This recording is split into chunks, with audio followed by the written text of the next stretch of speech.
The footage of Evyatar and David that's been released by Hamas is one of the most harrowing pieces of propaganda to emerge from this conflict, not because it's fake, but because it's cruelly real.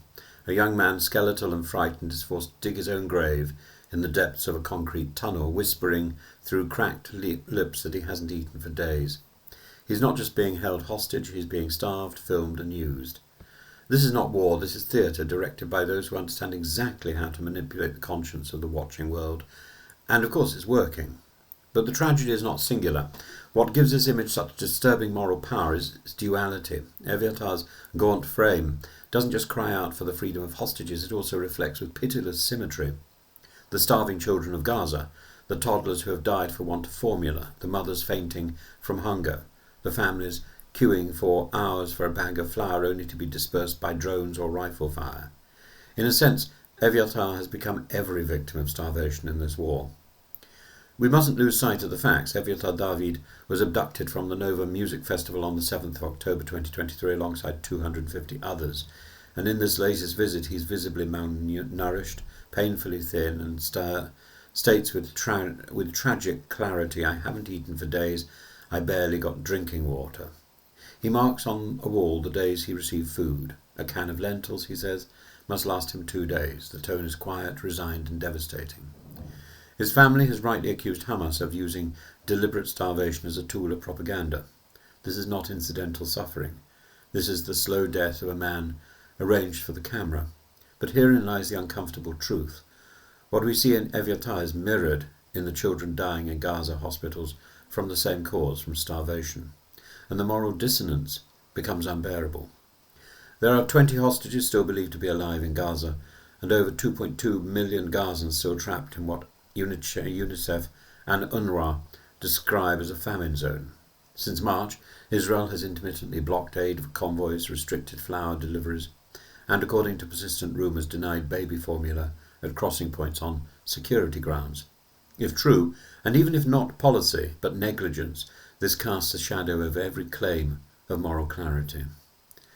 The Israeli government denies these allegations. It says Hamas hijacks aid, loots food and starves its own people, and that is often true. But two wrongs do not cancel each other. The haunting face of Evyatar proves that Hamas will exploit every image of suffering, whether of their own captives or their own children, and use both as weapons. What we are seeing then is that in Evyatar David, we are seeing a young man deliberately tortured through starvation by his captors. Yes, but we're also seeing an emblem of a wider failure, the failure to protect civilians on both sides, the refusal of both Hamas and the Israeli government to prioritise humanity over theatre. It's a masterstroke of psychological warfare, and it works precisely because the imagery now crosses political boundaries. Evyatar's hunger no longer exists in isolation. It amplifies every photo of a dying Gazan child, and vice versa. That is why the moral force of this video is so profound. It punctures every propaganda line. It reveals that on all sides, starvation is not simply collateral damage, it's become a tool of war. The backlash in Israel has been immediate. Tens of thousands again marched in Tel Aviv, demanding a ceasefire and a hostage deal. The defence minister has reportedly pressured the cabinet to prioritise negotiations, even at military cost. Meanwhile in Europe, leaders like Macron, Merz and Lamy have expressed outrage at Hamas, but are also calling for Israel to allow more aid. Macron has committed to recognising a Palestinian state in September. Merz has warned Israel not to cut food supplies to civilians. Lamy has said both the hostages and the civilians must be saved together. And yet, here we reach the crux. Evyatar David's body is now being used by both sides. Hamas presents him as a victim of Israel's cruelty. Israel presents him as proof of Hamas's inhumanity. But he is neither. He is a victim of both. And this is a moment for moral clarity. There are 3 imperatives. The hostages need to be released immediately, not in exchange for deals years away, not as leverage for military advantage. Their condition is urgent and their time is running out.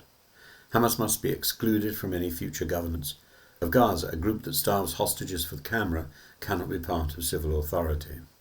And Israel must ensure full and monitored humanitarian access.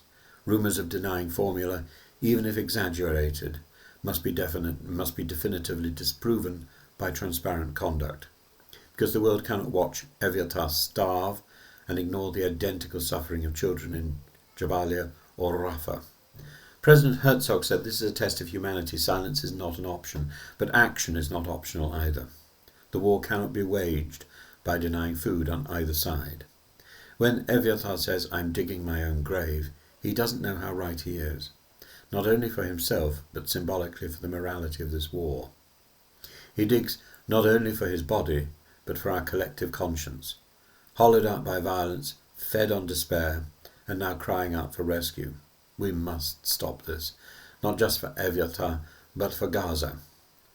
But and not just for Gaza, for what little remains of our shared humanity.